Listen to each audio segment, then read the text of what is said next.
Good morning, everybody. Steven here. Today, we're going to take a look at a seller buy down as an alternative to doing a price reduction. So what I did is I pulled off some listings. I went into Redfin and did a search on all the properties that did a price reduction in the last 3 days, and I just pulled one off at random here. So looks like this one is in Seabridge. They did $51,000 price reduction. So if we go look at the history, we'll see where they started. So it looks like they've been on the market for about 30 days or so. Started out at 855 and now they've done a price reduction on down to 799. So I went and looked at our AVM and Zillow. There doesn't seem to be any value issues with this. In other words, it looks like it would appraise out right at the listing price of about 850 to 855. So now we're at 799. So let's look at doing a buy down instead of doing a price reduction on here. So we have this customized presentation tool. So this is actually a web-based presentation. It can be customized to whoever's reading it, whether it be the buyer, seller, or the agent. So if you were the listing agent on this property, we would have your information here. In this section, we would have a customized message to whoever's reading it and point out anything in particular in the presentation that we wanted them to take note of. In this case, the photo, we pulled the photo right off of that web listing. In other words, this was the marquee photo that they had for that listing. So down here we have a table, and what this table shows is 4 columns. You have your list price, the price reduction, the seller buy down option, and then a buy down versus price reduction. So we'll take a look at these columns one at a time. So the first column is the listing price. So this first column establishes the baseline for the other 4 columns. So the first column, this shows our original sales price of 850 before we did the price reduction. 20% down, our loan amount in that case would be 680,000 on a this is a 10-1 ARM with the interest rate of 5.5%.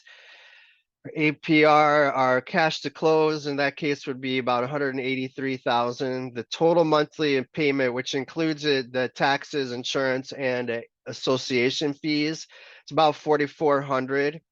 So these are this is the area that we're going to live in right here, is this total monthly payment, the income qualifying, and the savings. Because the issue that we're having right now with buyers is they're squeezed because the market is still relatively hot. It's cooled a little bit, but interest rates are high, right? So with high rates, people with moderate income, first time buyers and vets, they're squeezed a little bit on how much they can afford. So at this list price, they may not even have taken a second look at it because their real estate agent and their loan officer probably trained them to stay within their budget. So at this 4,400 at this list price, they were out of their budget, right? So our seller did a price reduction. That's good. That helps with the affordability, right? It lowers the sales price, which in turn lowers the loan amount, which in turn lowers the cash to close by a little bit, not a lot, but 10,000. But what it does is it lowers this monthly payment. So this monthly payment, by dropping it down from 4,400 to 4,200 with the lower loan amount, saving the borrower $231 per month. So that increases affordability on the property. And believe me, this doesn't look like a lot, but in mortgage qualifying, especially at these higher interest rates, this is a big deal, right? By dropping this from 107 to 101,000 needed to qualify, you're also saving the borrower about $4,500 a year on their payments. But what are you giving up as the seller? You're giving up this, right? It's a big chunk of money, 51,000. This is what we wanted, and now this is what we're getting. We wanted 850 and we're getting 799. Now, if we take a look at the seller buy down option, remember I said our problem with our buyers is affordability.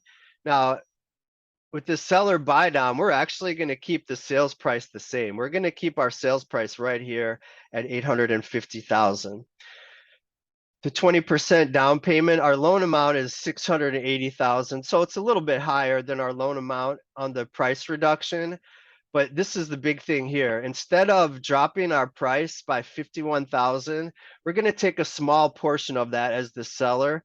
It's $22,644. And we're going to pay it at closing to buy down the rate. So when we buy down that interest rate from 5.5% to 4.5%, what that does to our monthly payment is it drops it down even lower. It drops it down. So we went from 4,400 to 4,200. Actually, at the higher loan amount and the lower interest rate, our payment comes in at $4,000 per month. Right. So if I'm having affordability issues in buying a house, and you can take this $850,000 house and give it to me at this $4,000 payment, all of a sudden you just opened up a whole big swath of buyers that may not have been able to buy that house when you had it listed at at 850. It makes it a little bit more appealing when you do the price reduction, but when you do this seller buy down and do the interest rate reduction, you're actually dropping the payment another $185 a month. So now we're at a full $10,000 a year lower on our affordability scale. In other words, when we started out, it took 108,000. Now we're down to 97,000 to buy this house. Right now, if we extrapolate this out one more column over, this buy down versus price reduction, if we take a look at these two columns, in order to do a price reduction at the interest rate of 5.5%, which is the rate right now, we would have to drop the sales price all the way down to $758,000, right? That's a $91,000 price reduction, right? So in other words, we're showing the buyer, not only is this affordable, not only are you getting a lower payment and rate that you can afford, we're also giving you the equivalent of doing a $91,000 price reduction, which is better than this $51,000 price reduction. And it's better for our seller because our seller now is going to get $127,000 at closing, as opposed to $799 at closing. And then one last benefit on here for the buyer is, as soon as they buy this house at a reduced price of $799, they've automatically set a marker in the market, not only for the value of their own house that they're buying. In other words, they just set a marker and said their house is worth $799, but also it sets a marker for the neighborhood and everybody else in the area. So by paying the full price and getting the lower payment, we've helped them with their affordability, and we've helped keep the market rates and the market prices relatively stable. And the obvious advantage for the seller is now they're going to get 827 when they were only expecting to get 799 with this price reduction. So this turns into a win-win for everybody. Now I'm going to do a deep dive in the next presentation on the benefits for the buyer, not just for the short term, but for the long term, to show on the buyer side why this is really more of an advantage for them. So if you have questions, call me or send me an email, or ideally click on the Zoom link on the email that will link up to my calendar. You can go in there and schedule a one-on-one Zoom meeting, and we can take a deep dive into this.